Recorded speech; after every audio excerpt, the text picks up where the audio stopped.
ಅಲ್ರಿ ದಿವಸ 8-10 kg ಬೆಣ್ಣೆ ಮನ್ಯಾಗ ಬಂದ್ರೆ ಏನು ಮಾಡ್ಬೇಕು? ತುಪ್ಪ ಹಾಕೊಂಡು ತಿನ್ನು, ಹಂಗೆ ಕೆಲಸ ಮಾಡಿ ಹೋಗು. ಅಲ್ರಿ ಒಬ್ಬೊಬ್ರು ಇಂಥವ್ರು ಒಂದೊಂದು ದಿವ್ಸಕ್ಕೆ ಒಂದು ಊಟ ಕುಂತು ಇಂಥವು 3 ಹಾಕೊಂತಿದ್ರು. ನಾವು ಇದು ಸಣ್ಣ ಚಮಚದಲ್ಲ. ಅಯ್ಯೋ ನಾವೇನ್ರಿ ಹಿಂಗೆ ಹಾಕೋ ಊಟ ಮಾಡ ಅಂತ ಹಿಂಗೆ ಶುರು ಬಿಡ್ತೀವಿ. ಮಠಕ್ಕೆ ಕೊಡೋದು ಆಗಿ ಕೊಡೋದು.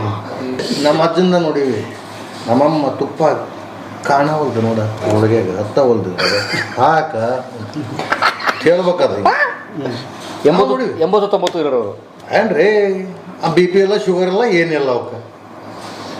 ಈಗೇನಂಗೂ ತರ್ತಿರ್ತಾರೆ ಡಾಕ್ಟರ್ ಮೇಡಮ್ ಹೋಗ್ಕೊಂಡು ಆ ಟೆಸ್ಟ್ ಈ ಟೆಸ್ಟ್ ಅಂತ ಇಷ್ಟೆಲ್ಲ ಟೆಸ್ಟ್ ಮಾಡಿಸಿ you are having cholesterol, you have to take this, BP rise ಆಗೈತಿ ಉಂಟು. ಹಿಂಗೆ ಮಾಡಿದ್ರೆ ಹೋಗುತ್ತಂತ ಹೇಳೋದಿಲ್ಲ, ಯು ಶುಡ್ ಟೇಕ್ ಟ್ಯಾಬ್ಲೆಟ್ಸ್ ಅಂತ. ಅವ್ರ ಬಿಸ್ನೆಸ್ ನಡೆಯೋದು. ನೀ ಡೈಲಿ ಈ ಥರ ಪ್ರಾಕ್ಟೀಸ್ ಮಾಡ್ಕೊಂತ ಹೋಗು, ಒಂದು 6 ತಿಂಗಳದಾಗ ನಿಂದು ಇದೆಲ್ಲ ಕಂಟ್ರೋಲಿಗೆ ಬರುತ್ತೆ. ಹೇಳೋದಿಲ್ಲ, life long you have to take this tablets. ಒಂದು ಸಲ ಶುರು ಆದರೆ ಮುಗಿದ. ಸೊ ಈ ದೇಶದ ಪ್ರತಿಯೊಬ್ಬ ಮನುಷ್ಯನಿಗೂ ಲೈಫ್ ಟೈಮ್ ಒಂದು ಮಾತ್ರ ಫಿಕ್ಸ್ ಆಗಿದೆ. ಮೊದಲಿಗೆ 100 ವರ್ಷ ಆಯುಷ್ಯ, 50 ಅರ್ಧ ಆಯುಷ್ ಹೊಡೆದ ಅಂತದ್ದು. ಈಗ 30ಕ್ಕೆ ಅರ್ಧ ಆಯುಷ್ ಹೊತ್ತು, 30 ಮ್ಯಾಕ್ಸಿಮಮ್ ಇಸ್ ಸ್ವಲ್ಪ ನಮ್ಮಂಥ ಹಳ್ಳಿಯಾಗಿದ್ದು ಊಟ ಮಾಡ್ತೀವಿ ಅಂದರೆ ಇನ್ನೊಂದು 5 ವರ್ಷಕ್ಕೆ 35 to 40 years 50% life miss over. ಯಾಕಂದರೆ still we are having adult food. ಹೊರಗೆ ಹೋಗ್ತೀವಿ, ಎಲ್ಲಿ ನಿಮ್ಗೆ ಫುಡ್ ಚಲೋ ಸಿಗುತ್ತೆ? ಅಲ್ರಿ ನೀವು ಪ್ರತಿಯೊಂದರಿಂದ ಹುಟ್ಟೋ ಮಗುವಿನ ಕೆಮಿಕಲ್ ಆಗಿಂದ ಹುಟ್ಟುತ್ತೆ.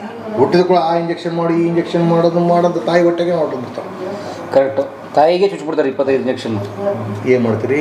ಟಿ ವಿ ನೋಡಿ ಗುಂಡು ಮಕ್ಕಳು ಕಾಣ್ತಾರ, ಸಿರ್ಲ್ಯಾಕ್ ಎಲ್ಲೈತಿ, ಎದೆ ಹಾಲು ಕುಡಿಸೋದು ಓದ್ತು, ಇವೆಲ್ಲ ಹೇಳ್ಕೊಂತ ಹೋದ್ರೆ ಭಾಳ ಐತ್ರಿ. ಅದ್ರಾಗ ಏನು ಮಾಡೋದು? ಬನ್ನಿ.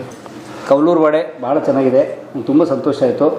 ಬಹುಶಃ ನಾವು ನೋಡಿರುವ ಕಲಾ ಮಾಧ್ಯಮದಲ್ಲಿ ನಾವು ರೆಕಾರ್ಡ್ ಮಾಡಿರುವ ವಾಡೆಗಳಲ್ಲೇ ಭಾಳ ಸುಸಜ್ಜಿತವಾಗಿ ಅಚ್ಚುಕಟ್ಟಾಗಿ ಇಟ್ಕೊಂಡಿರುವ ವ್ಯವಸ್ಥಿತವಾಗಿರುವಂತಹ ಒಂದು ವಾಡೆ. ನಾನು ಧನ್ಯವಾದ ಹೇಳ್ತೀನಿ ನಮ್ಮ ಉದಯ್ ರಾಯರೆಡ್ಡಿ ಅವ್ರಿಗೆ, ಅವರೇ ಕಾಂಟ್ಯಾಕ್ಟ್ ಕೊಡಿಸಿದಂಥದ್ದು. ನಮ್ಗೆ ಭಾಳ ಆಸೆ ಇತ್ತು ಈ ವಾಡೆ ನೋಡಬೇಕು ಅಂತೇಳಿ. ಬಹುಶಃ ನಿಮಗೂ ಸಂತೋಷ ಆಗಿರುತ್ತೆ ಅಂತ ಅನ್ಕೋತೀನಿ. ನಾನು ಪ್ರದೀಪ್ ಗೌಡ, ಮಾಲಿ ಪಾಟೀಲ್ ಸರ್ ಧನ್ಯವಾದ ಹೇಳ್ತೀನಿ. ಸರ್ ತುಂಬ ಥ್ಯಾಂಕ್ಸ್. ಭಾಳ ಚಿಕ್ಕವರು, ನಮ್ಮನ್ನೆಲ್ಲ ಮನೆಯೆಲ್ಲ ನಿಮ್ಮ ಪ್ರೈವೇಟ್ ಸ್ಪೇಸ್ ಎಲ್ಲ ತೋರಿಸಿದ್ರಿ. I am very glad.